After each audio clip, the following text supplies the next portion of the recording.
pessoal, nós estamos aqui começando o módulo 2 do nosso curso de negociação.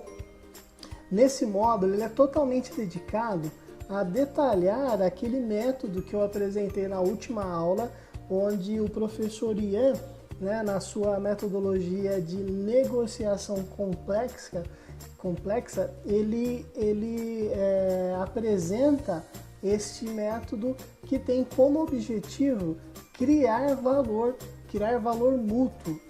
E aqui é um ponto importante, eu queria justificar a escolha desse método, porque há um grande, vamos dizer assim, um grande conceito, não é? Aí um senso comum de que a negociação você acaba, ela sempre de alguma forma alguém perde, né? Ou você perde, ou o outro perde, ou os dois perdem, como se fosse um jogo de perde-perde ou de ganha-perde.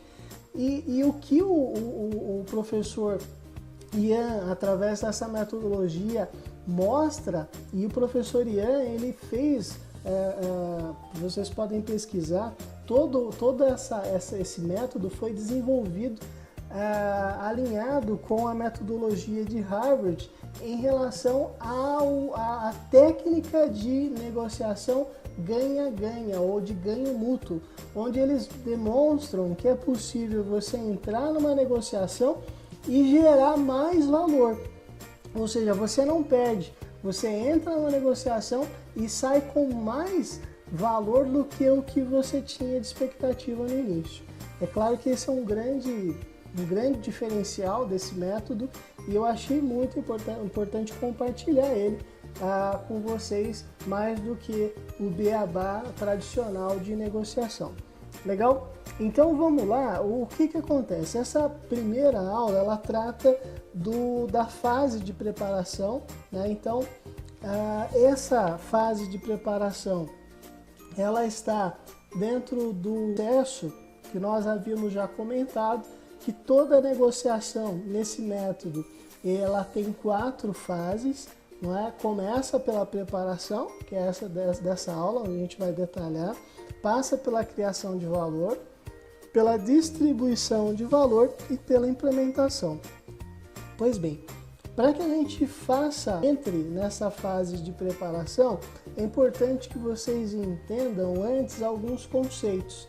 Esses conceitos eles vão estar presentes durante todo o treinamento e é importantíssimo que vocês assimilem esses conceitos para que vocês consigam, no dia a dia da negociação, efetivamente aplicar as técnicas e as táticas que a gente vai passar. Bom, o primeiro conceito é o do BATNA, ou do MANA, né? O que acontece? O que é o BATNA? Você entra numa negociação e é importante que você entre já na negociação com um plano B. O que é esse plano B? O que eu vou fazer se eu não chegar num acordo? Quer dizer, se você tiver um não acordo, se aquela negociação ela não for adiante, vocês não chegarem num resultado, qual que é a sua opção de não acordo? Qual que é o seu cenário de não acordo, não é? É importantíssimo que você entre numa discussão com isso em mente. Quer dizer, se eu não conseguir chegar num acordo, qual que é o meu caminho? Para onde que eu vou? Esse é o seu BATNA, né? Então é muito importante que você tenha claro qual que é o seu BATNA. E também saber o BATNA, tá? Se você saber o BATNA da outra parte, isso vai ser uma ferramenta fundamental para você utilizar ao longo da negociação. A BATNA, a sua BATNA, ela é uma ferramenta de valorização do teu posicionamento, não é? Quanto melhor for a sua opção a não ter um acordo, mais poder você tem na negociação, né? Um exemplo clássico, de novo, né? Aquela situação do aluguel. Se você é o proprietário, a tua opção a não fazer aquele acordo naquele momento vai ser uma outra proposta de um outro interessado. numa situação corporativa, imagina que você está lidando ali com uma contratação de um profissional que tem uma experiência invejável, ali um sênior, e você está negociando salário com ele, um salário de contratação, e qual que é o teu cenário de não chegar a um acordo na contratação daquele profissional? Provavelmente um outro profissional que você já entrevistou, que não tem ali tanta experiência assim, mas ele também vai se adequar para aquele projeto, para aquele trabalho que você quer. Então, quanto melhor for essa sua segunda opção, mais poder você tem para negociar com aquela tua primeira opção. Enfim, eu acho que deu para ficar claro. Quanto melhor a sua segunda opção, quanto melhor for o teu plano B, maior é o teu poder ao longo da negociação. Muito importante vocês terem muito bem definida qual que é a opção ao não acordo, ok? Então esse é o primeiro conceito. Segundo, esse aqui já é mais tradicional, não é? Você ter um preço de reserva, você ter um âncora. O que é isso daqui? Primeiro você deixou claro qual que é a tua opção para não acordo, qual que é o teu plano B, beleza? Aqui você está definindo qual que é a tua condição, a tua menor condição possível para chegar num acordo.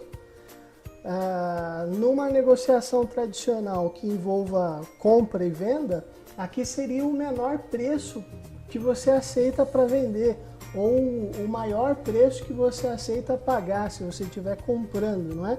Numa negociação mais corporativa que não envolve tanto valores assim, pode não envolver valores, né? Algumas vezes envolve. Aqui pode ser qual que é o teu limite de entrega para um determinado trabalho, ou aqui pode ser uma determinada contexto ou situação que é o teu limite. Pior do que isso daqui não pode ficar, e aí o BATNA, que é a tua opção para um não acordo, é melhor opção do que passar aqui dessa tua âncora, beleza? Então esse é o primeiro ponto. O ZOPA, ou ZAP, aqui é a zona de acordo possível. Aqui é bem tranquilo, na verdade, imagina que você vai para um diálogo, vai para uma negociação, você tem o seu ponto, a outra parte tem o ponto dela. À medida que vocês forem colocando os seus interesses na mesa, vai ter um momento que vai ficar claro que para atender parte do teu interesse e para atender parte do interesse do outro lado, vocês conseguem chegar num acordo. É como se fosse uma zona possível de acordos, né? Fica mais fácil entender aqui de novo num cenário de valores, né? Imagina que você quer comprar algo por 100 e o vendedor quer vender por 150. Só que o vendedor sabe que até 80 ele ainda tem ali algum lucro, alguma comissão.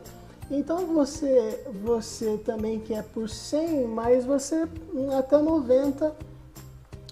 até 110 você pagaria. Então essa faixa de 90 a 110 é a zona possível onde vocês podem chegar a algum acordo, ok? Durante a negociação é importante ter em mente que vocês precisam afunilar aí os interesses para chegar a encontrar essa zona de acordo possível. Se é que é possível, né? Tem algumas negociações onde não se chega, e é por isso que é importante você ter, claro, o seu BATNA. Muito bem, então passamos aí pelos principais conceitos, né? O BATNA, o preço de reserva, o âncora, né? E o ZAP. Agora nós vamos entrar efetivamente na fase de preparação. Bom, a fase de preparação, ela acontece antes do início efetivo do diálogo ali da negociação. essa é a fase que eu considero a mais importante.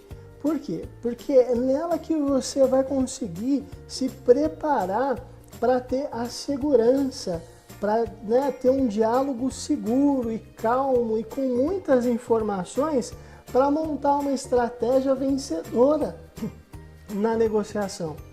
Porque você não vai conseguir ter uma estratégia vencedora consciente, né, se você não se preparar para aquilo. Então essa é a fase onde você vai estruturar, você vai planejar, você vai preparar, né, as suas armas para efetivamente entrar no momento da negociação de forma adequada e de forma realmente estruturada para chegar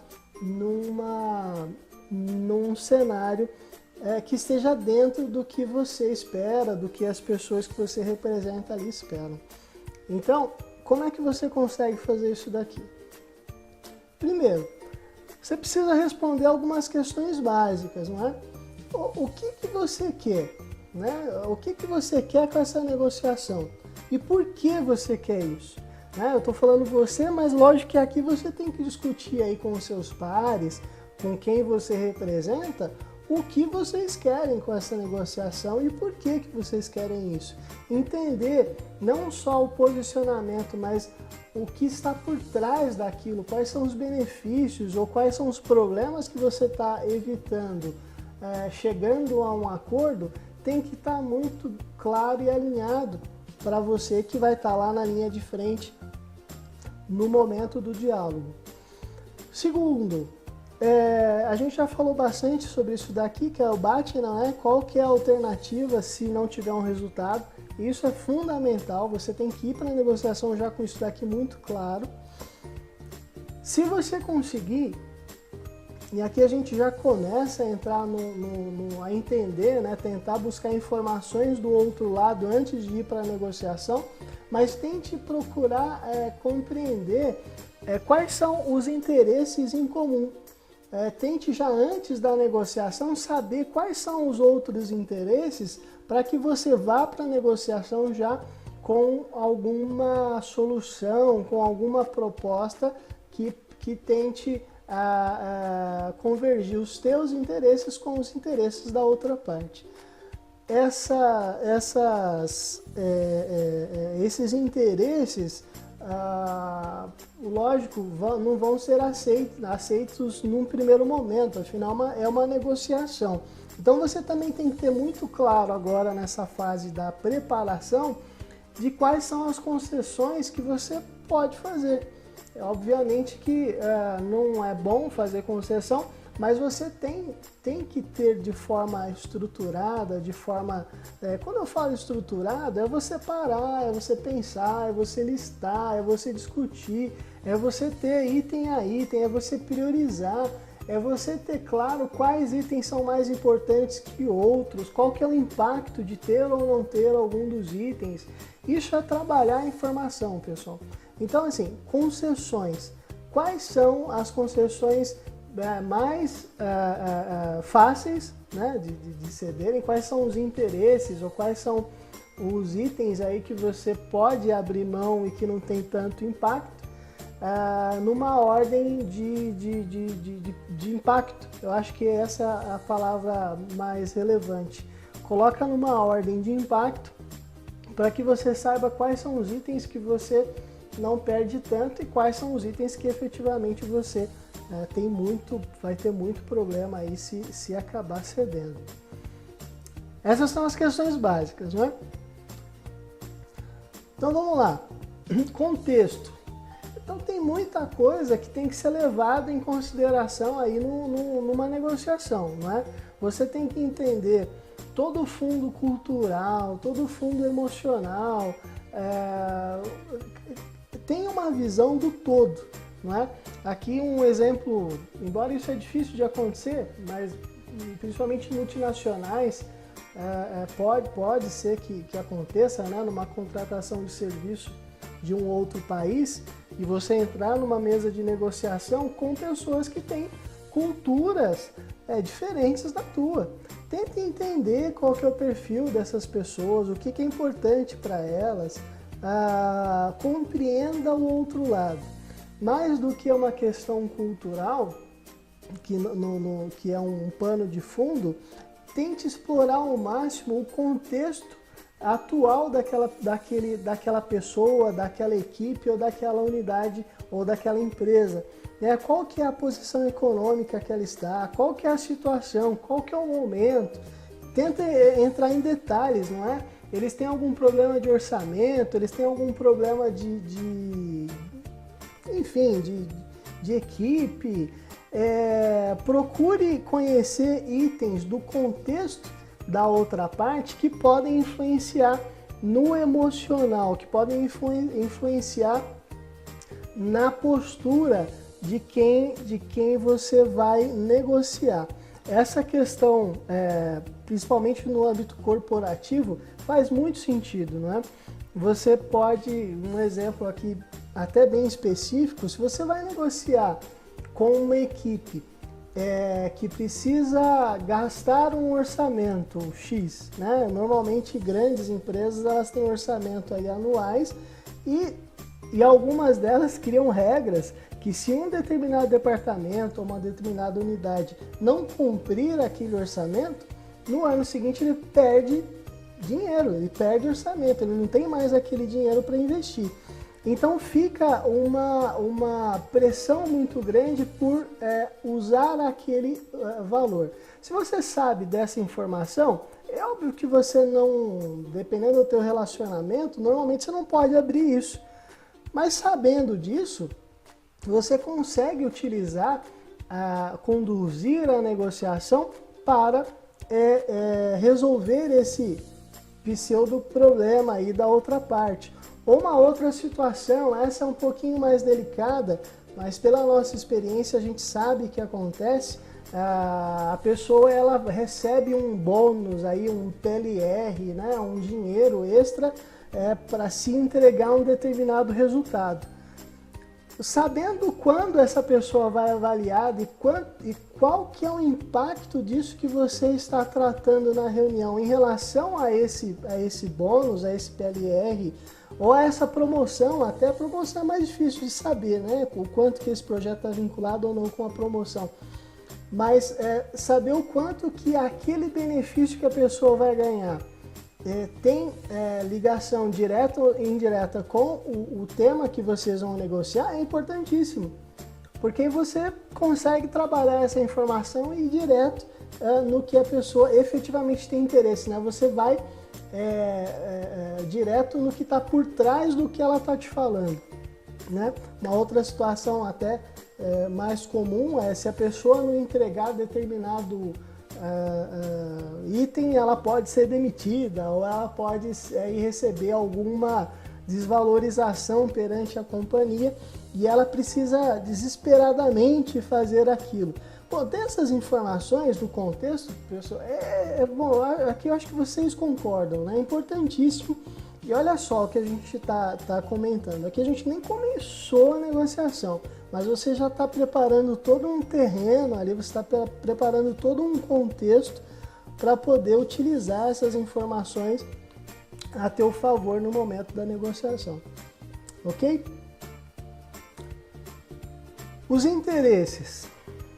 O interesse é o seguinte, você, da mesma forma que a gente comentou que você tem que ter o que você pode ceder de forma estruturada, mais ainda, ou de forma muito mais crítica, você deveria ter de forma estruturada quais são os seus interesses, o que você precisa, quais são os seus desejos, o que motiva essa negociação.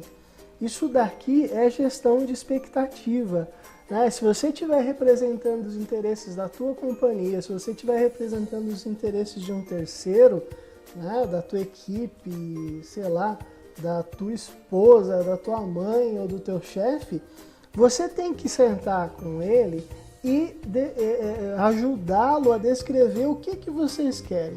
Lista o que você espera dessa negociação.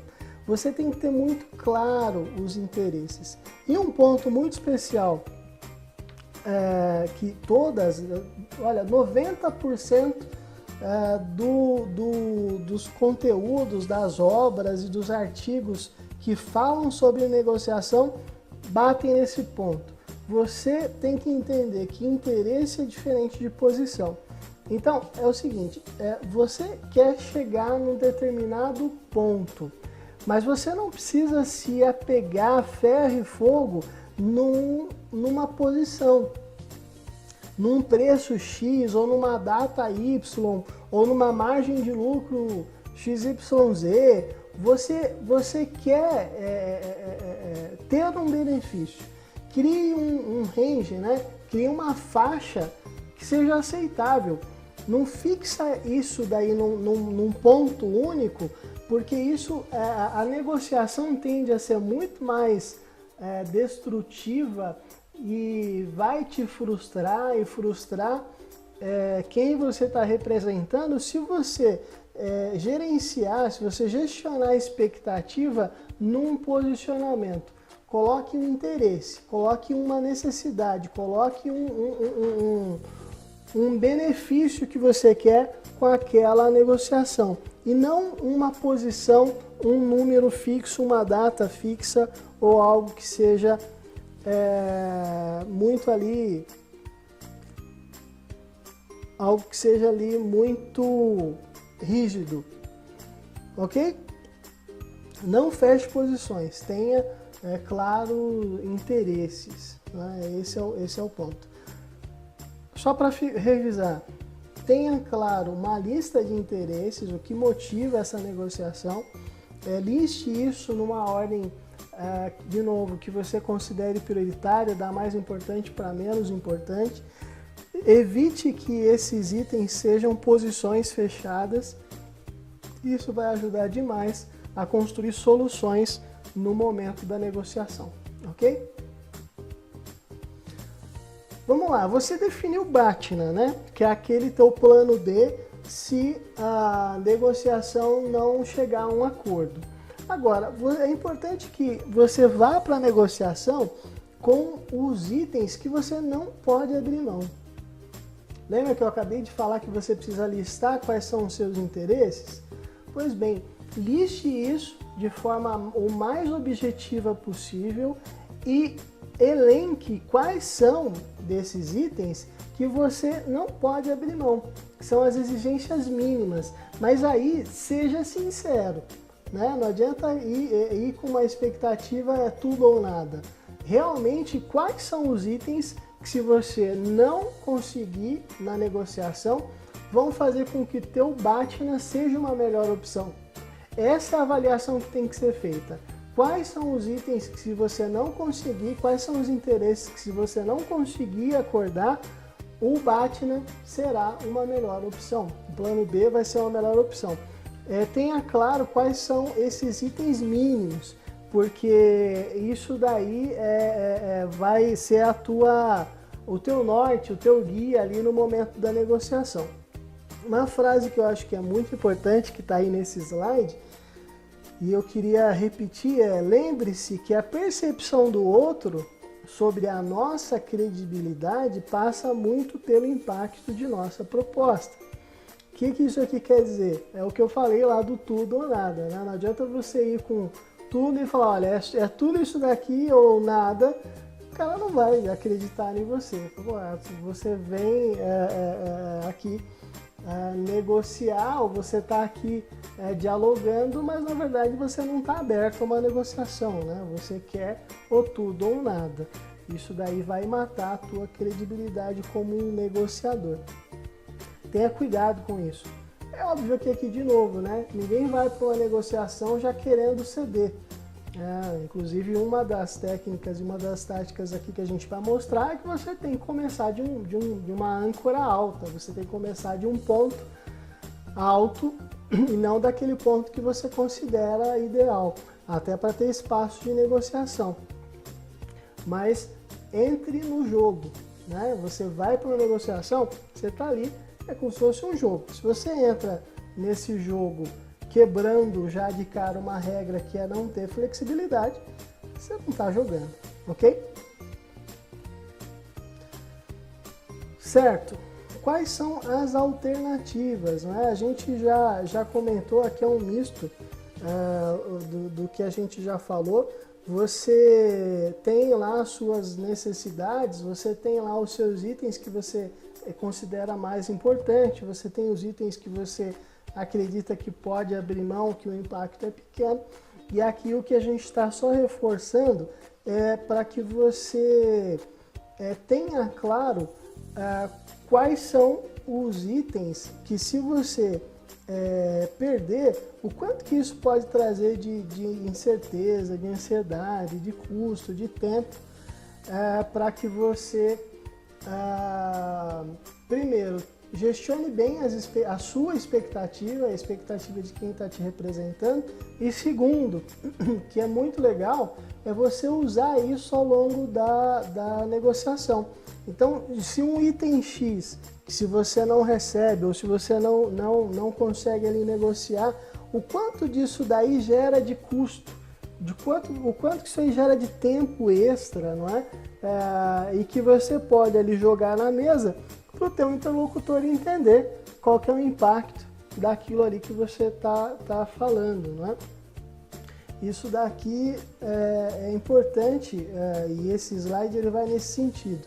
Mais do que ter uma lista, entenda qual que é o impacto de cada uma delas para você, de posse dessa informação, utilizar no momento da negociação, ok? Vamos lá. A fase de preparação, ela é muito importante para que você chegue preparado ali para o momento do diálogo. Então, para só ter um checklist para ver se você fez o dever de casa ali certinho antes de chegar na negociação, faça essas perguntas e veja se você está realmente preparado para começar a negociação, não é? Se você entendeu bem o contexto, se você tem claro quais são os seus interesses, se você tem claro qual que é o teu BATNA, se você sabe, pelo menos o mínimo que for, de quais são os interesses alheios, de qual que é o BATNA da outra parte, ou seja, se ele não fechar um acordo, qual que é o plano B dele, qual que é o cenário que ele vai ficar, quais são os interesses que você pode já chegar de cara mostrando que são interesses comuns, qual que é o teu melhor resultado, qual que é o teu resultado mínimo aceitável. Enfim, pessoal, aqui é uma lista das informações que você precisa ter antes de começar a negociação, ok? Isso daqui vai ser o ferramental, isso daqui vai ser toda a informação, o conhecimento que você vai levar para a negociação para conseguir ter um resultado efetivo, um resultado que esteja dentro dos teus interesses e que também crie valor para outra parte, para que vocês saiam de um jogo de ganha-perde ou perde-perde para um jogo de ganha-ganha e que você consiga fechar não só essa negociação, mas que você ganhe um relacionamento aí de longo prazo e de muito mais resultados para ambas as partes. Beleza? Então é isso. Muito obrigado e até a próxima aula. Abraço!